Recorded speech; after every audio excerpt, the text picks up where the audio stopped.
In 1848, President Abraham Lincoln visited the Niagara Falls, and he was so impressed by the beauty of this natural wonder that he wrote down some notes, including the following. When Columbus first sought this continent, when Christ suffered on the cross, when Moses led Israel through the Red Sea, nay, even when Adam first came from the hand of his Maker, then as now, Niagara was roaring here. The eyes of that species of extinct giants, whose bones fill the mounds of America, have gazed on Niagara as ours do now. During the 19th century, there were many accounts of unnaturally large skeletal remains discovered in the ancient burial mounds scattered across North America. Today, not a single news media has ever mentioned a thing about ancient giants or past discoveries. If a giant skeleton is discovered somewhere, it would most certainly be classified and hidden from the public. It wasn't like that in the 19th and early 20th century, though. Almost every year, there were at least a few newspaper headlines stating the discovery of ancient giant skeletons. It seemed to be quite normal to find bones of giants in America when the first settlers dug ancient mounds to prepare for roads, farms, and buildings. The New York Times, in particular, wrote many newspaper articles about the discoveries of giants. Let's read through some of them, starting with this one titled "The Bones of a Giant Found," which was published on May 25, 1882, and reads, "A skull of heroic size and singular formation has been discovered among the relics of the mound builders in the Red River Valley. The mound was 60 feet in diameter and 12 feet high. Near the center were found the bones of about a dozen men and women, mixed with the bones of various animals. The skull in question was the only perfect one, and near it were found some abnormally large body bones. The man who bore it was evidently a giant. A thorough investigation of the mound and its contents will be made by the Historical Society." Another newspaper from May 5, 1885 reads this: "Last week, a small mound near Homer was opened by some schoolboys who found a skeleton. Today, a further search was made, and several feet below the surface of the earth in a large vault with a stone floor and bark covering were found 4 huge skeletons, 3 being each over 7 feet in length, and the other 8. This article from the San Antonio Express is telling about a giant skull that is twice the size of a normal human, and there is also a picture.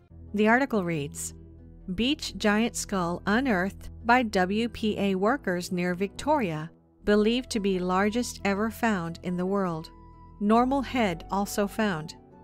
That Texas had a giant in the beach in the long ago appears probable from the large skull recently unearthed on a mound in Victoria County, believed to be the largest human skull ever found in the United States and probably in the world. Twice the size of the skull of a normal man, the fragments were dug up by W. Duffin, an archaeologist who is excavating the mound in Victoria County under a WPA project sponsored by the University of Texas.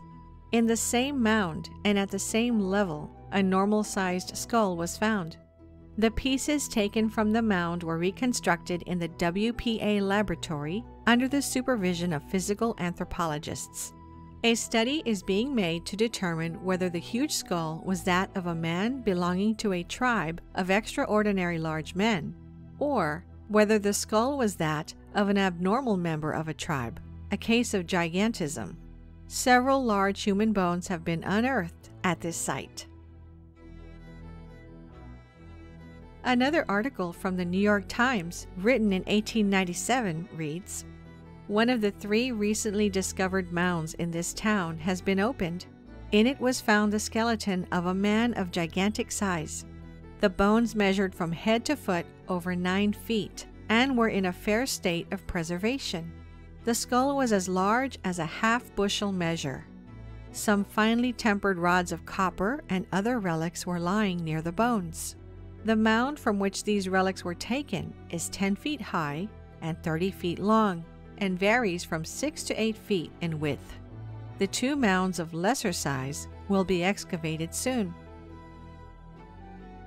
This article from the St. Paul Globe, written in 1904, states, "Bones of a human skeleton 11 feet high are dug up in Nevada. Workmen engaged in digging gravel here today uncovered at a depth of about 12 feet a lot of bones, part of the skeleton of a gigantic human being. Dr. Samuels examined them and pronounced them to be the bones of a man who must have been nearly 11 feet in height." Apparently, these discoveries were something completely normal back in the day, and they weren't hidden from the public as they are today. The discoveries of giant skeletons weren't limited just to North America. This article talks of a giant's skeletons found in a cave in Mexico.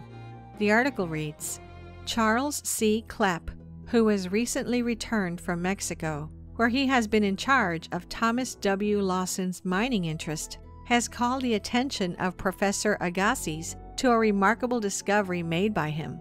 He found in Mexico a cave containing some 200 skeletons of men, each above 8 feet in height. The cave was evidently the burial place of a race of giants who antedated the Aztecs. Mr. Clapp arranged the bones of one of these skeletons and found the total length to be 8 feet 11 inches. Other articles mention discoveries of giants in Europe. This article from 1892, written by the London Globe, tells of the discovery of a race of giants in modern-day France. It reads, "In the year 1890, some human bones of enormous size, double the ordinary in fact, were found in the tumulus of Castelnau and have since been carefully examined by Professor Kiener, who, while admitting that the bones are those of a very tall race, nevertheless finds them abnormal in dimensions and apparently of morbid growth. They undoubtedly reopen the question of the giants of antiquity, but do not furnish evidence to decide it." You have no idea how many more newspaper articles we found. There were discoveries of giants all across the globe, and today, scientists and archaeologists pretend this never even happened. This article, titled "When Giants Roamed Earth," talks about the historical discoveries of giants from the time of the Roman Empire to the 19th century. Here's what it reads. "The past was more prolific in the production of giants than the present. In 1830, one of these giants, who is exhibited at Rouen, was 10 feet high, and the giant Galabra, brought from Arabia to Rome in the time of Claudius Caesar, was the same height. Phantom, who lived in the time of Eugene II, was 11½ feet in height. The Chevalier Scrogg, in his journey to the Peak Tenerife, found in one of the caverns of that mountain the head of a giant who had 60 teeth and who was not less than 15 feet high. The giant Farragus, slain by Orlando, the nephew of Charlemagne, according to reports, was 28 feet high.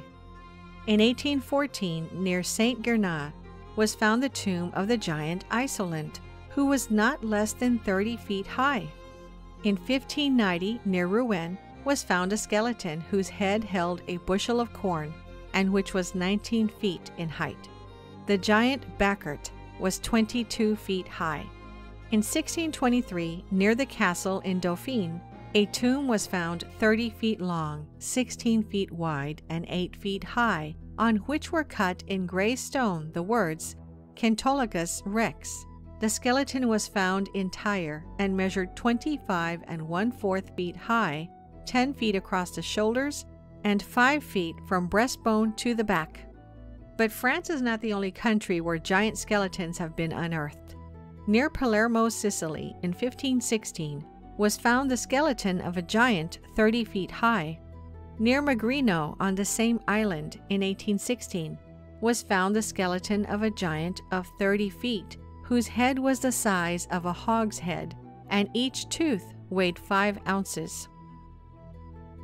Although back in the days these discoveries were made public, once the discovered skeletons were brought to the respected museums and historical institutions, they completely disappeared and no one ever talked about them again. Here is a map of all reports of giants in North America. It's truly astonishing how many of them are there. Almost all of the discoveries end up in the Smithsonian Institute, and we all know how good they are at covering up major discoveries. There are also supposed reports of the Smithsonian purchasing giant skeletons excavated by citizens, which then disappeared, never to be heard from again. The Smithsonian even had a special division for exploring ancient mounds and supposed giant burial sites.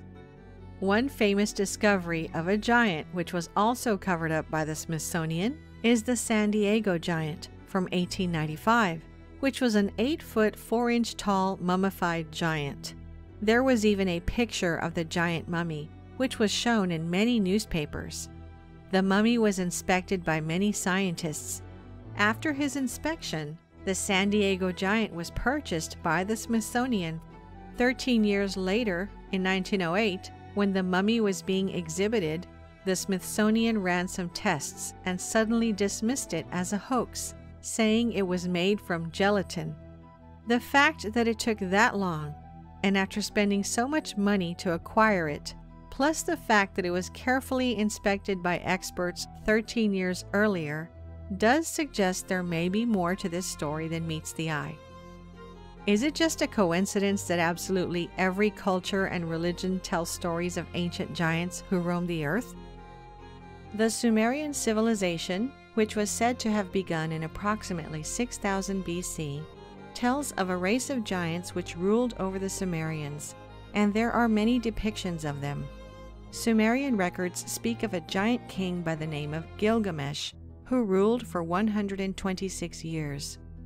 He is generally seen by scholars as an actual historical figure, since inscriptions have been found which confirm the existence of other figures associated with him.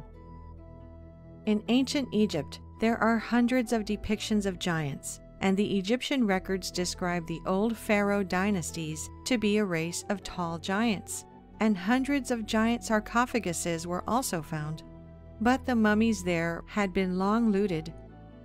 This unusual story, with a headline, "Prehistoric Egyptian Giants," was reported in multiple newspapers and reads, in 1881, when Professor Timmerman was engaged in exploring the ruins of an ancient temple of Isis on the banks of the Nile, 16 miles below Najar Jafard, he opened a row of tombs in which some prehistoric race of giants had been buried.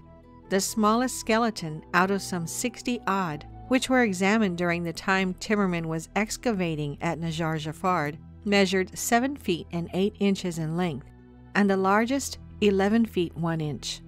Memorial tablets were discovered in great numbers, but there was no record that even hinted that they were in the memory of men of extraordinary size. It is believed that the tombs date back to the year 1043 BC. According to the German newspaper Bild, an entrepreneur named Gregor Spory took a number of photos of a mummified giant finger in 1988. The owner of the finger was a retired grave robber who found the finger in an undisclosed tomb. The finger is nearly 14 inches long, and if it is genuine, it belonged to someone estimated to have been between 15 and 16 feet tall. The owner of the finger had a certificate to say that the finger was authentic, together with an X-ray image. Later, when Spory returned to Egypt to purchase the finger, the owner had disappeared, leaving us only with the photographs of this discovery. The book of Genesis, which is the first book of the Hebrew Bible and the Old Testament, tells us the story of an ancient giant race called the Nephilim. The story of the Nephilim giants is further elaborated in another ancient manuscript, the Book of Enoch. Apparently, the Watchers, who were fallen angels, interbred with the women on earth, and as a result, the Nephilim giants were born. We know that these ancient manuscripts describe the Great Deluge, a massive flood which, according to scientific data, really happened. If the biblical flood was real, could the Nephilim giants also be real? The stories about giants don't end there. Every Native American tribe tells of the times when giants used to rule North America. and there were brutal wars between the giants and the Native Americans. The tribes had to unite together against a group of red-haired cannibalistic giants and fought them to extinction. The existence of giants could certainly explain some of the massive megalithic structures around the world, which by now had no explanation of how they were moved, like the Stone of the South at Baalbek, Lebanon, which weighs at a staggering 1,242 tons. On Mount Shoria in southern Siberia, researchers have found an absolutely massive wall of granite stones. Some of these gigantic granite stones are estimated to weigh more than 3,000 tons, more than double the weight of those in Lebanon. It's interesting to note that the original name for Stonehenge was the Giant's Dance, or the Giant's Ring. Stonehenge is a later Saxon name that translates to the Hanging Stones. Giants are also part of the Celtic mythology, the Greek and Roman mythology, the Hindus, Buddhist, Norse, and even in the Japanese Shinto folklore.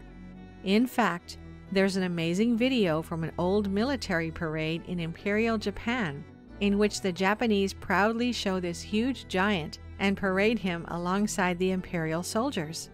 It's been said that this giant was the last member of a tribe of giants called Cha-Cha, who lived on an island with the name of Hahashima. There are many historical accounts of giants as well. Flavius Josephus, a first-century Jewish scholar and historian, wrote this: "For which reason they removed their camp to Hebron, and when they had taken it, they slew all the inhabitants. There were till then left the race of giants, who had bodies so large and countenances so entirely different from other men that they were surprising to the sight and terrible to the hearing. The bones of these men are still shown to this very day, unlike to any credible relations of other men." During the 1500s, when the Spanish navigators were exploring the coast of the Americas, sightings of live giants were also sighted. 3 captains of Spanish ships reported these taller-than-average native people on their expeditions to America, as well as Sir Francis Drake, Captain John Smith, and several other notable eyewitnesses. This is what Captain John Smith wrote about them. "The Sasquasahanogues are a giant-like people. They measured the calf of the largest man's leg and found it 3/4 of a yard about, and all the rest of his limbs were in proportion." In 1519, Spanish explorer Alonso Alvarez de Pineda was mapping the coastline of the Gulf Coast, marking the various rivers, bays, landmarks, and potential ports. Not far from where the river empties into the Gulf of Mexico, he found a large town and near it some 40 native villages. He described seeing many giants living in this village, and curiously, a race of tiny pygmies was also living there. Pineda described the tribes that settled near the Mississippi River as a race of giants from 10 to 11 palms in height, and a race of pygmies only 5 or 6 palms high. Perhaps the most intriguing and widely known tale of real giants in the age of exploration began with an account concerning none other than the great Portuguese explorer Ferdinand Magellan. Between the years of 1519 and 1522, Magellan embarked on his most famous voyage, a bold expedition to search for a good route to the Maluku Islands of the East Indies that would eventually result in the first successful circumnavigation of the globe. Magellan was given command of 5 vessels, and one leg of their voyage took them out across the vast ocean, all the way to the faraway land of Patagonia, at the southern end of South America. It was there that the expedition would come across a rather baffling sight indeed. Here's an excerpt from the diary of Magellan's official chronicler. "Leaving that place, we finally reached 49½ degrees toward the Antarctic Pole. As it was winter, the ships entered a safe port to winter. We passed 2 months in that place without seeing anyone. One day, we suddenly saw a naked man of giant stature on the shore of the port, dancing, singing, and throwing dust on his head. The Captain General Magellan sent one of our men to the giant so that he might perform the same actions as a sign of peace. Having done that, the man led the giant to an islet into the presence of the Captain General. When the giant was in the Captain General's and our presence, he marveled greatly and made signs with one finger raised upward, believing that we had come from the sky. He was so tall that we reached only to his waist, and he was well proportioned. It is significant to note that the above narrative is taken from the journal of the official chronicler of Magellan's voyage of discovery.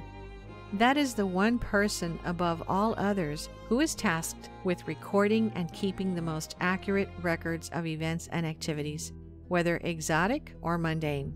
This person is not only responsible to the commander of the voyage, but also to king and country for his eyewitness accounts as a complete, precise, and accurate testimony of events that occurred during the voyage.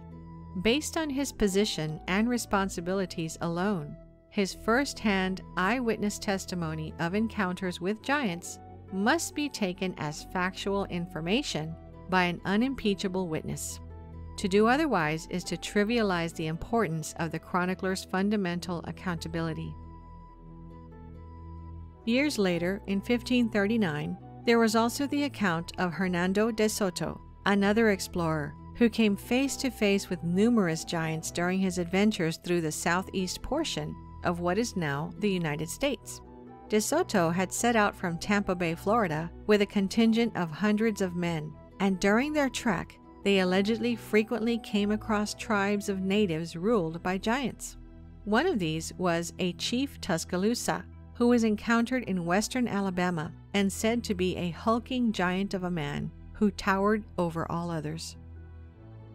There are also the reports from the Spanish conquistador and explorer Hernando de Alarcón, who was trying to find a river that could be used to move supplies to Spanish troops along the coasts of California and Mexico.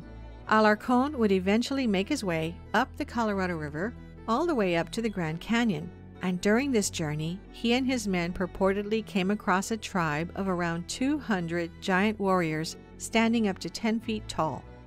The giants were supposedly very aggressive, but Alarcón appeased them with gifts and other signs of peace. The conquistador Francisco Coronado also told of having come across whole tribes of giants during his quest throughout the Southwest in search of the legendary El Dorado.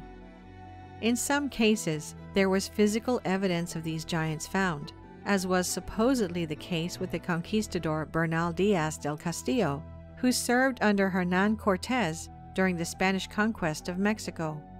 Within the pages of his detailed record of the conquest and subsequent collapse of the Aztec Empire, there is an odd account of a race of giants that were claimed by the Tlaxcaltec Indians to have once inhabited the area. The chief of the tribe then provided the remains of these mysterious giants as evidence, of which Castillo would write, "They said their ancestors had told them that very tall men and women with huge bones had once dwelt among them. But because they were very bad people with wicked customs, they had fought against them and killed them, and those of them who remained had died off. And to show us how big these giants had been, they brought us the leg bone of one, which was very thick, and the height of an ordinary-sized man. And that was a leg bone from the hip to the knee. I measured myself against it, and it was as tall as I am, though I am of a reasonable height. They brought over pieces of bone of the same kind, but they were all rotten and eaten away by the soil. We were all astonished by the sight of these bones and felt certain there must have been giants in that land." There were so many reports of real giants being encountered throughout North and South America in the age of exploration, and such accounts have faded into history to be mostly forgotten. There are some things, however, that cannot be forgotten, as they are literally written in stone. That's the case of the giant footprint of South Africa. This is the most spectacular footprint in rock found anywhere on Earth to date. There are many others, however, like the giant footprint of Pingan, but none are as fully formed and obvious as the one in South Africa.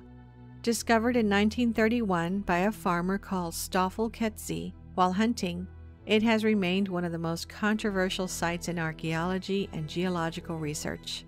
The footprint is about 4 feet, or 1.3 meters in length, which suggests that the creature who left it would have been 24 to 27 feet, or 7 to 8 meters in height. The footprint is known to locals as the footprint of God, or Goliath's footprint, and stories of ancient giants are told all throughout the region. Skeptics reject the giant footprint, claiming it was formed by natural erosion. However, Professor Peter Wagener from the University of Port Elizabeth in South Africa said that there is a higher probability of little green men arriving from space and licking it out with their tongues than being created by natural erosion. Judging by all the discoveries listed, together with all the historical accounts we mentioned, it may be possible that giants really existed. But could it be possible that somewhere in some remote place, a species of these enigmatic beings is still alive, hiding from humanity? We can't end this video without mentioning the most famous giant encounter, which didn't happen in ancient times, but in 2002. This occurrence, which is still classified by the U.S. government, was disclosed in the popular radio show Coast to Coast, after witnesses of the event came through and anonymously told their stories. The events allegedly happened in 2002 in the deserts of Afghanistan, where a U.S. Army squad went missing. A special ops task force was sent to find out what happened, and the soldiers walked along a rugged mountainous trail until arriving at the entrance of a large cave. Around the clearing of the cave, there were pieces of broken U.S. military equipment and scattered gear, with traces of blood on them. The task force was about to enter the cave to search for the missing soldiers when a 13-foot-tall, red-headed, double-toothed humanoid emerged and attacked them. According to the witnesses, the giant pierced one of the soldiers with his long spear, killing him on the spot before the rest of the squad could take him down, shooting at his face for 30 seconds straight. Once the giant was dead, the task force went inside the cave and found remains of human bones, leading the military to think that the creature was cannibalistic. When this shocking incident was reported to the headquarters, the body of the giant was packed and loaded into a helicopter and transferred to a secret location in the USA for study. The giant weighed about 500 kilograms, estimated by the team who transported the body from the pickup location to the United States. The giant wore a canvas or animal hide to protect his feet, like some sort of moccasins. If there was a living giant hiding for so many years in the caves of Afghanistan without being discovered, we must assume that this giant must not be the only one living on this planet. Surely there must be others somewhere out there. This mysterious creature was caught on camera in the desert of Portugal a few years ago. Could it be another giant hiding from mankind?